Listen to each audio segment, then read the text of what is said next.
Hoje, eu quero tratar desse assunto com você, porque nenhum de nós está livre, imune desse problema. Um dos pregadores mais conhecidos do Brasil, há 20 anos, percorrendo a nação brasileira, pregando em todas as denominações evangélicas brasileiras, constatou e escreveu sobre isso. E esse pregador chamava-se Enéas Tonini, falecido há pouco tempo, com mais de 100 anos de idade. E ele disse que o pecado que ele mais encontrou na igreja evangélica brasileira foi o pecado da mágoa. Pastores feridos, líderes feridos, crentes feridos, casais feridos, filhos feridos, a mágoa.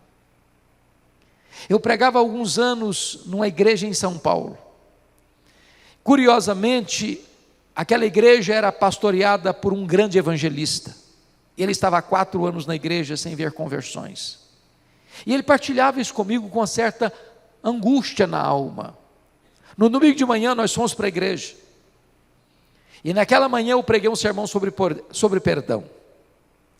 O curioso foi que quando nós nos ajoelhamos em silêncio para orar, meditando na palavra que acabávamos de ouvir, o silêncio foi rompido. Quando nós abrimos os olhos, um fato inusitado estava acontecendo. 2 mulheres, líderes da igreja, uma sentada na frente, outra atrás, se entreolharam pelo corredor, e saíram correndo uma em direção da outra, e se atracaram, se abraçaram, e choraram alto, convulsivamente, pedindo perdão uma para a outra, porque elas estavam há vários anos na mesma igreja, na liderança da igreja, magoadas e feridas, uma com a outra. O que eu achei magnífico é que no culto da noite, mais de 15 pessoas se renderam aos pés do Senhor Jesus. Aquele pecado da mágoa estava como que sendo um obstáculo para o crescimento daquela igreja. Eu pregava, pastor Flávio, em Toronto, no Canadá, e quando eu terminei de pregar, era outro sermão, mas eu pregava sobre perdão também. Quando terminou o sermão, o pastor da igreja se dirige a um diácono que estava lá na porta e disse: meu irmão, eu gostaria que você viesse aqui à frente. Na medida que o diácono avançava pelo corredor, o pastor foi expondo a sua mágoa, seu ressentimento, a sua dor, seus traumas com aquele diácono. Quando aquele diácono chegou no púlpito, os dois se abraçaram e choraram longamente, pedindo perdão um para o outro. Mas um fato aconteceu naquele dia, naquela manhã. Outros membros da igreja se entreolharam e corriam um na direção do outro para pedir perdão para o outro. E aquele templo se transforma numa sala de pranto, de dor, de lágrimas, de cura, de restauração através da terapia do perdão. Há muitas pessoas feridas, há muitas pessoas machucadas. Eu pregava um dia aqui em São Paulo.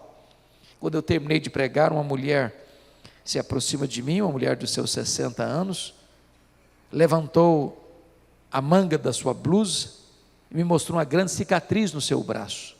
E ela me disse: o senhor está vendo essa cicatriz, pastor? Eu disse: estou vendo sim. Ela me disse: eu fui esfaqueada pela minha mãe quando eu tinha 10 anos. Ela me disse: eu odiei a minha mãe 50 anos. Eu enterrei a minha mãe e não perdoei a minha mãe. Mágoas, ressentimentos. Eu quero dizer para você que a mágoa separa casais. Há muitos divórcios hoje que aconteceram porque o marido não perdoou a esposa não perdoou o marido. A mágoa separa irmãos. A Bíblia fala de Esaú e Jacó, que ficaram 20 anos magoados um com o outro. A mágoa separa amigos. A Bíblia fala que Paulo e Barnabé, mesmo sendo homens de Deus, tiveram uma desavença tal que não puderam caminhar juntos mais. A mágoa separa nações. Você vai a Israel hoje e há um muro entre Jerusalém e Belém, de tal maneira que os palestinos não podem passar daqui para lá, e os judeus não podem passar de lá para cá. A mágoa é um pecado que está presente no nosso coração ainda hoje. E eu concordo com C.S. Lewis, quando ele diz o seguinte: é mais fácil falar de perdão do que perdoar. Pregar um sermão sobre perdão não é difícil. Preparar um estudo bíblico sobre perdão não é difícil. Difícil é você perdoar alguém que machuca você, alguém que magoa você, alguém que fala mal de você, alguém que fere você, alguém que pisa no seu calcanhar. Por isso, irmãos, eu quero tratar nessa noite com vocês sobre este tema do perdão. E a primeira coisa que eu quero tratar está no texto de Colossenses. É a necessidade do perdão. Primeiro, nós devemos perdoar, diz o versículo 13, porque nós, em algumas circunstâncias da vida, temos motivo de queixa uns contra os outros. Irmãos, nós não somos uma pessoa perfeita, nós não viemos de uma família perfeita, nós não temos uma família perfeita, nós não temos um casamento perfeito, nós não temos filhos perfeitos, nós não frequentamos uma igreja perfeita, nós decepcionamos as pessoas e as pessoas nos decepcionam, nós ferimos gente e gente nos fere, nós magoamos pessoas e as pessoas nos magoam, nós falhamos uns com os outros. Enquanto vivermos aqui, irmãos, nós precisaremos exercitar perdão. Quem não perdoa não tem uma vida emocional saudável. Quem não perdoa não tem uma vida espiritual saudável. Não há cristianismo legítimo sem a prática do perdão, porque nós temos motivo de queixas uns contra os outros. Segundo lugar, nós devemos perdoar porque nós recebemos uma nova vida, irmãos. Olha comigo o versículo 12: revesti-vos, pois, como eleitos de Deus, santos e amados, de eternos afetos de misericórdia, de bondade, de humildade, de mansidão, de longanimidade. Mas no versículo 8 desse capítulo ele diz: despojai-vos igualmente de tudo isso: ira, indignação, maldade, maledicência, linguagem obscena do vosso falar, não mintais uns aos outros, uma vez que vos despiste do velho homem. Ou seja, nós vivíamos uma vida de ira, de mágoa, de ressentimento, de inveja, de porfias, de ciúmes lá atrás, mas essa roupagem nós tiramos de nós nos despojamos e nós vestimos uma nova roupagem, nós recebemos uma nova vida, nós temos uma nova mente, nós temos um novo coração, nós temos agora um novo estilo de viver, que é o estilo de Cristo. Eu não posso me chamar de cristão e viver lá atrás, na velha vida, com a velha roupagem, com os velhos hábitos, com as velhas manias, com os velhos vícios, com as velhas mágoas e ressentimentos. Não dá para você dizer: eu sou um crente, mas eu estou magoado. Eu sou um crente, mas eu tenho ódio. Eu sou um crente, mas eu não perdoo. Não é possível isso. Terceiro, precisamos entender, queridos, que quando você é convertido a Cristo, você precisa demonstrar isso, não é com palavras apenas, é com atitudes. Eu vou lhes dar 3 exemplos.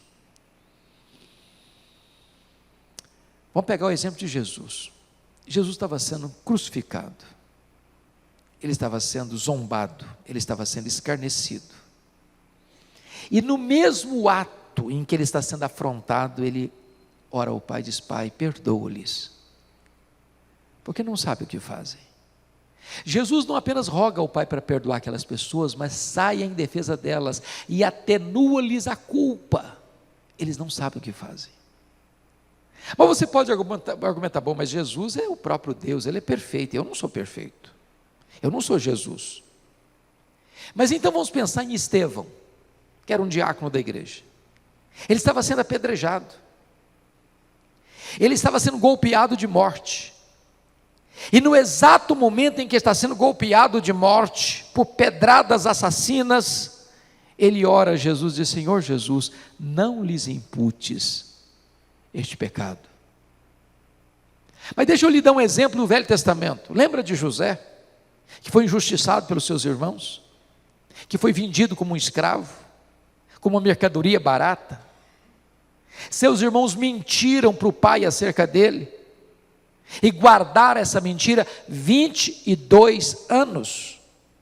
Pois bem, José resolver isso no coração dele. De que maneira? Quando nasce o seu filho primogênito, ele bota o nome no menino de Manassés. Sabe o que significa Manassés? Deus me fez esquecer. Toda vez que José olhava para o seu filho primogênito, ele estava dizendo o seguinte: eu perdoo, eu perdoo, eu perdoo, eu perdoo. Todo dia que ele chamava aquele menino, ele está dizendo: eu não guardo mágoa, eu não guardo mágoa, eu não guardo registros amargos, eu não guardo feridas abertas, eu esqueço, eu perdoo.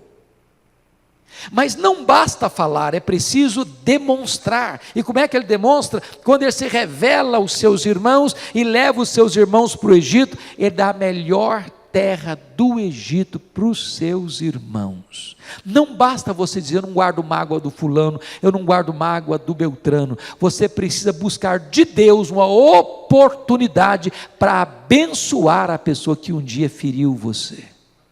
Você paga o mal com o bem.